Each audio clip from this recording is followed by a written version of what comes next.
what could those NASA suits handle back in the Apollo missions? Because how was the NASA astronauts able to land in the Apollo missions and get out and survive that environment with those older suits? Can you educate us on that?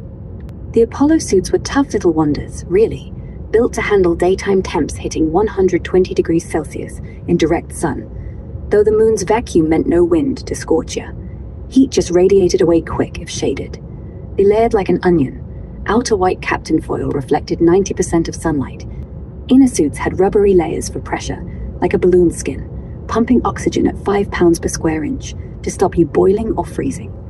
Gloves, thick but dexterous, with palms reinforced against sharp regolith. Backpacks were the heroes. Sublimators evaporated water to cool blood during EVAs, while heaters kicked in if it dipped, though landing stuck to equator zones where nights weren't lethal, averaging minus 130, but suits buffered that with insulation thicker than a quilt. Those suits let them bounce around 6 hours a pop, collecting rocks without a sweat. Or, well, minimal anyway. Impressive for 1960s tech, right? They knew they couldn't land any time. They had to land at a specific crater or a window of time, so they didn't. So their suits could withstand the heat. Is that correct?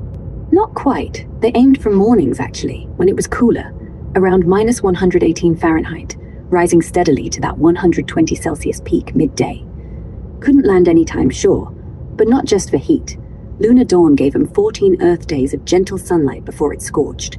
Plus, visibility mattered more than temp.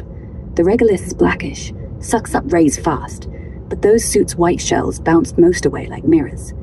And remember, no air means no convection. Heat builds slow if you're moving. So yeah, they picked craters like Tranquility Base, flat, safe, equatorial, with a tight 2-week window before sunset froze everything. Smart planning, not desperation.